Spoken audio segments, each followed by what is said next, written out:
What's up, YouTube people? It's your boy Patty McNinja, and the other night we went and saw the Super Mario Bros. Movie, and of course I want to talk about this newest video game adaptation. So without further ado, let's rock.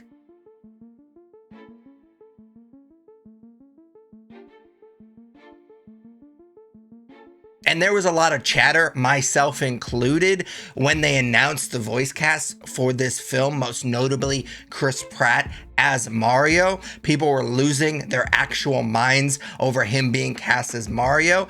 And he tried to ease people's concerns by talking about how he was going to do an accent, that you weren't just going to hear Chris Pratt's voice, that he loves this franchise, he played the games as a kid, blah, blah, blah. Fast forward to when we actually got the first trailer, and when Mario came up, it was just Chris Pratt's voice. There was no accent. But I think we're gonna hear Chris Pratt as Mario. Hopefully that's not the only thing that we get. I doubt that would be it. What is this place? That's just Chris Pratt. Oh my God. Do not touch that mushroom, you'll die! Oh, I'm sorry.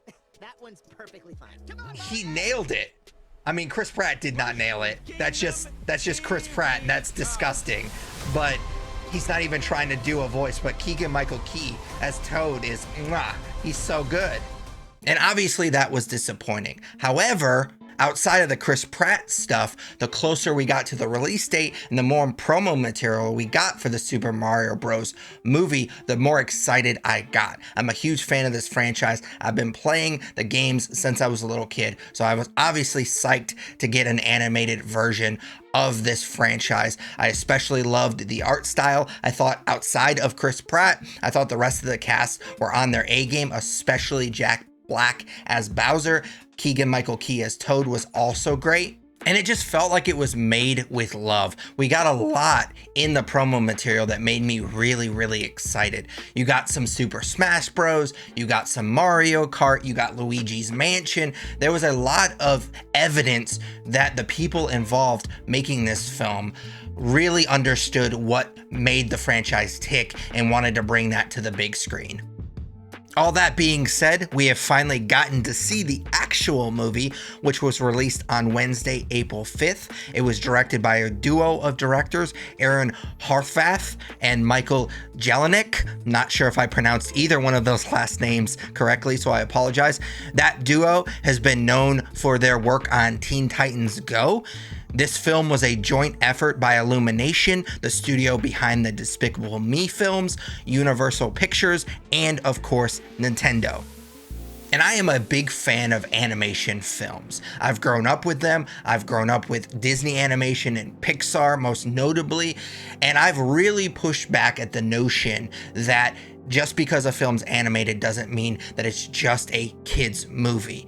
I think that especially my generation have come to realize that studios like Pixar and Disney Animation and others can make movies that are animated that also have adult themes. So therefore, I do not go into an animated film assuming that it's going to be a quote-unquote kids movie. That being said, the Super Mario Bros. Movie was clearly made for kids and almost exclusively for kids. There are a few moments in the movie that may go over kids' heads that were probably geared a little bit towards the adults that had to take them to the movie theater.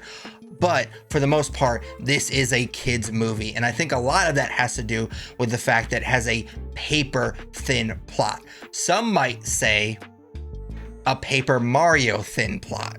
Boo! The story basically boils down to Bowser stealing the superstar, which will give him the power to take over the other worlds.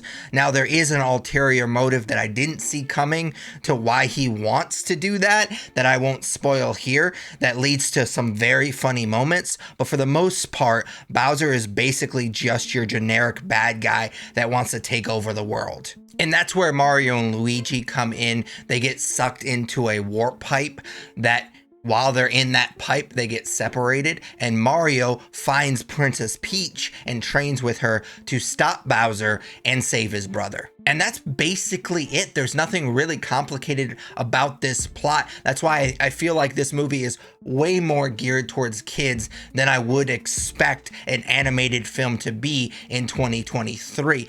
Everything is very easy to digest, kind of empty calories. Nothing is really well explained or complicated. It feels like every single thing that happens in this movie is just an excuse to get to a big set piece that kind of references a thing in the video game franchise like Mario Kart or Super Smash Bros. Or Luigi's Mansion. It almost feels like Nintendo gave the screenwriter Matthew Vogel a checklist of all the things that had to happen in this movie, and they didn't really care how he made those things happen. But at the end of the day, I didn't really mind the plot because everything else was just a blast. The animation from Illumination was incredible, as you would expect. The scene where Bowser is stealing the superstar that we saw in the trailer is even better on the big screen. Him breathing fire on that castle felt like something straight out of like a later season of Game of Thrones.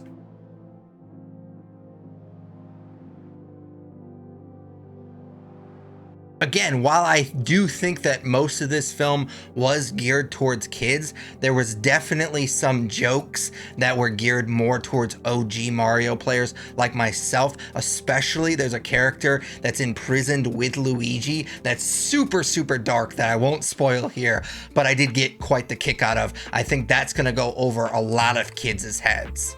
And again, a lot was made of the cast for this film, and anytime I go into an animated film, I kind of want to immerse myself in the film. I don't want to just hear the famous actor or actress that was cast in this movie the whole time. And while I was able to pick up on Chris Pratt as Mario a few times, I don't know if they re-recorded some of his lines after the backlash to the original trailer, or they kind of messed with it in post-production.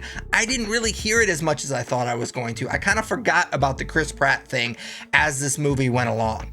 Unfortunately, the same could not be said about Seth Rogen as Donkey Kong. Unfortunately, he has a very recognizable voice, and I just heard Seth Rogen the entire time Donkey Kong was on screen, which is super disappointing. I am a Seth Rogen fan, so I didn't mind it as much as Chris Pratt, but I am a huge Donkey Kong fan, and I really wanted them to nail that character. And so all I'm hearing during the entire movie is Seth Rogen. That was a little bit disappointing.